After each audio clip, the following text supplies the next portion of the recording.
wanted to ask about Micah. Stop crying about my son. Who are these people, bro? I'm just telling you what's going on. They're bitches. You're good, man.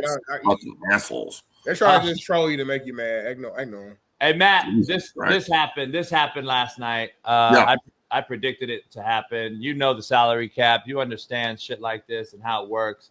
I said to Smitty yesterday that I thought it was going to happen because I think that Jerry Jones is on the end of his run. And I think he realizes that maybe I'll change the narrative. Maybe I'll trade a big-time guy instead of play the Emmitt Smith deal that I did and Charles Haley and Troy Aikman. Maybe this time I'll trade a motherfucker and try to figure it out that way. And then maybe you never know. If Dak doesn't have a good year, maybe they get rid of cut bait with that big deal too and go after an Arch Manning or Klubnik or one of these quarterbacks in this draft. Right. Having said that, though, where are you at with the actual trade? Who won it? Why? And why did you trade it? My biggest question to you, Matt, why to the NFC team, A, and to the team that's beat your ass twice in a row, once in the playoffs, B, Green Bay? Yeah, man, I don't really have a problem with them trading him if that's their prerogative, but don't trade him to the Packers. You might as well trade him to the fucking Eagles. Like, you're going to have to go through these people to get anywhere you want to go. It's not like the Packers are getting worse. Jerry Jones and his reluctance to just talk to an agent essentially is why this happened. Right. Like the Parsons agent is one of the most well-respected guys in the game. Look at it. He represents a ton of guys, and he does it with class and does it the right way. I didn't see Parsons out there talking shit necessarily. Do I think he's a little bit of a cancer? Yeah, but he needed to do that. The more I think about it, that he needed to do it to push his own narrative and get his money. They could have figured out a way to make this work easily. And Jerry said that actually. They asked him. He said I could have signed him back in March or something like that. Yeah, but Jerry's a control freak, bro, to the point that, like, keep in mind this guy got rid of his coach after he won back-to-back Super Bowls. So there's something else wrong there. We all know that Jerry Jones is a control freak and he's having a real hard time sharing power or credit. That's another thing. Like, a lot of guys just can't handle someone else getting a little bit of shine when they think it's all about them. Matt, let's break this trade down like no one else will. It's a bad look for the Cowboys.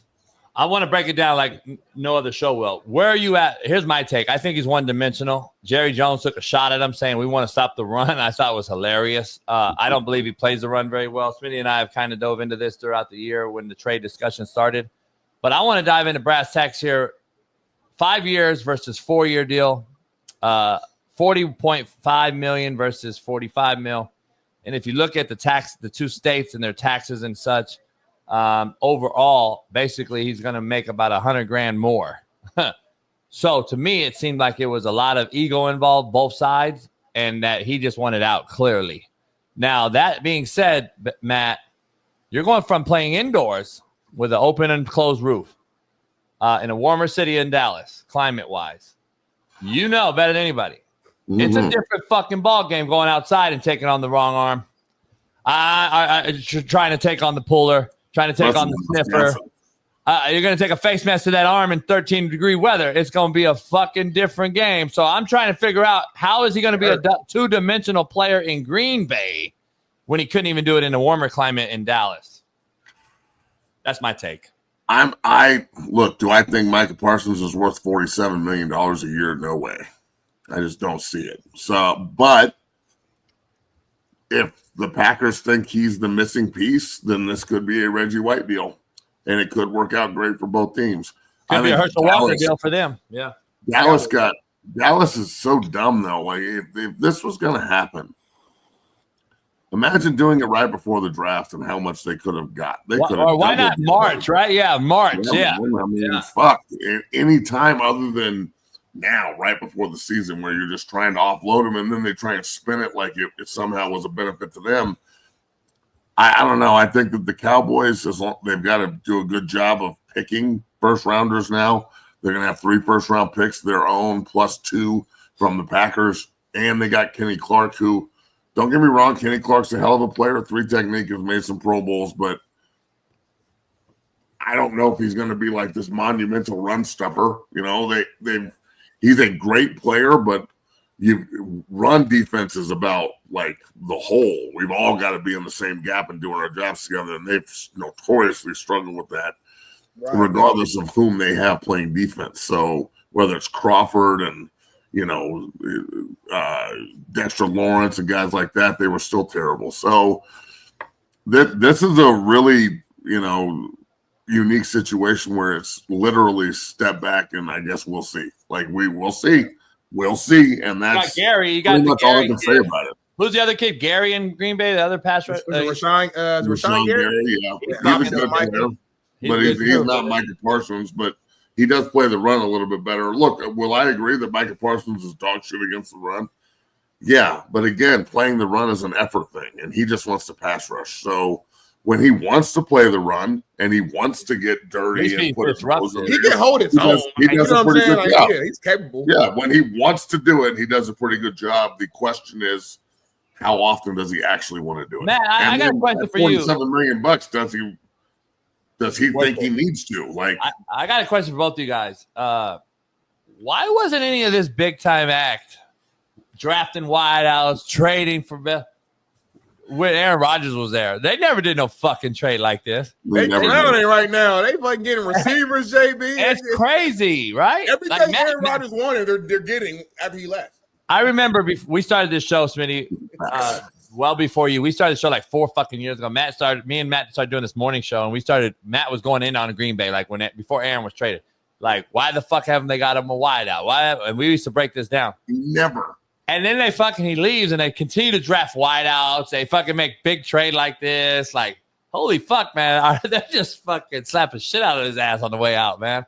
It's fucking crazy to me. It's crazy. Look, you have that unbelievable talent in Aaron Rodgers, regardless of how much of a weirdo he is.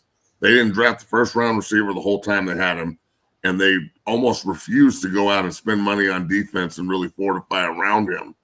And it's how much more if you made – how many NFC title games did Aaron Rodgers lose in this time in Green Bay? 5? Lost to Frisco 4. 5, right? Lost to Frisco 4 of them, yeah. Let's say that he has any kind of support and they win 1 or 2 more of those. And now you're rather than 1. Who knows if they got another? Now you're Mount Rushmore. Now you're Mount Rushmore in him.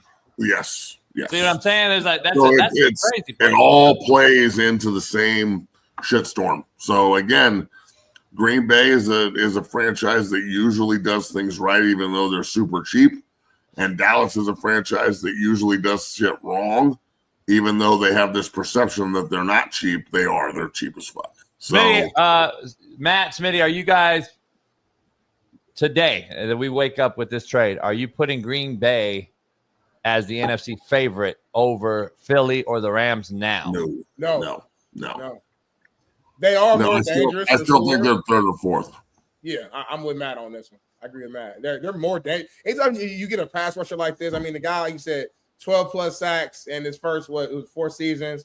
Only other person to do that is Reggie White. I'm not trying to, Mike is still a hell of a player now. Everybody got their flaws, but he's a hell of a player. He's going to immediately impact that team and make them better.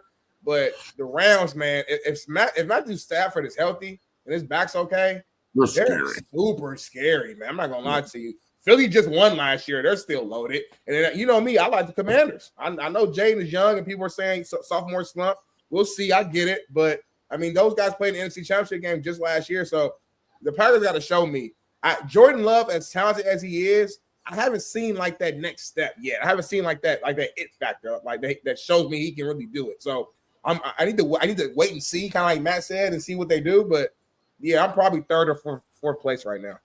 I'm the same way. I got a phone call last night, a FaceTime video, Matt, and there's no volume on it, so we're going to show you. But this call came in specifically about what you just said, between 2 very well-known people. They mentioned that the NFC, like this person is very, boisterous and and to say the least. Yeah, take a look at just the 2 faces, Matt, and then you'll see what conversation we had. But oh God, holy shit, Pac-Man and Manziel. And JB. I'll listen to Pac-Man. And JB. I'll listen to Pac-Man but Johnny can miss me. You don't fuck with Johnny? It's not that I don't fuck with him. I don't know how anybody can take his analysis seriously. No, it wasn't. No, they came on just like fucking NFC shitty anyway. Pac-Man's just lying. He's yelling at me.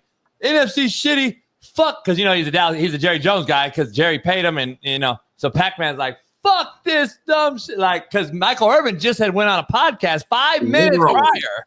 No, he ain't going nowhere, and then it happens, and Pac-Man talked to Irvin, I guess, and called me. Yeah. This shit is crazy how it worked out. But do you believe Pac-Man? But you believe Pac-Man's correct? The NFC now, he's like, dude, I wouldn't be shocked if Dallas is in the fucking NFC title game. I wouldn't be shocked if Green Bay's in the NFC title game. I wouldn't be shocked. He goes, the NFC's kind of watered down over there. Kind of watered down. The Niners, there's really not a team other than Eagles. And the NFC is about as flatlined as you can get other than the Eagles. Like the Eagles are up here, and then everybody else is trying to jockey for that second spot. And we don't know if they're worthy of the second spot or not. So this is a situation where the 7 seed will probably be as good as the 2 seed when we get into the playoffs. I think in the AFC specifically, you're going to have a bunch of teams like if you don't win 11 games, have fun trying to get in the AFC playoffs. Like, on the defensive side or on the NFC side of things, there's situations where a division winner can sneak in. But again, bro, like a 9-8 football team, I don't think that they're a playoff caliber team this year. I just don't see how it happens. Especially and Matt, to address the chat, I don't know how everybody is in the NFC. Yeah, to address the chat, I don't know how we're trolling because I'm a fact-based guy. The Detroit Lions have 2 new coordinators. You guys thinking that's not a thing? You're out of your fucking mind. They got 2 new coordinators. I think they're going to rely heavy on Gibbs in the run game. They got weapons, of course. Goff's experienced. I love their head coach, but they got 2 new coordinators. It's going to matter somewhat. You got Minnesota with a new QB, and he's really, in essence, a rookie. However you want to spin it, in essence, he's a rookie. You got Chicago, it's a coin flip on did they get better because who's at the helm calling the plays. And then you got Green Bay who just – that's what I'm saying. Then you got Green Bay who just made this trade, and now so Smitty's point, I'm with him, Jordan Love. He's still a – work in progress to me to get over the hump after they paid him.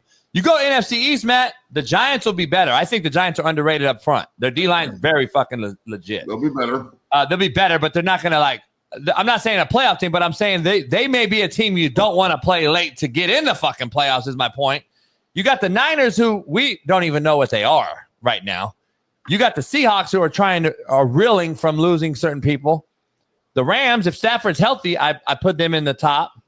And then you got the Commanders who went to the playoffs on a deep run, but this is sophomore slump season for quarterbacks in this league. I'm not saying Jaden will, but in history, most guys struggle their second year.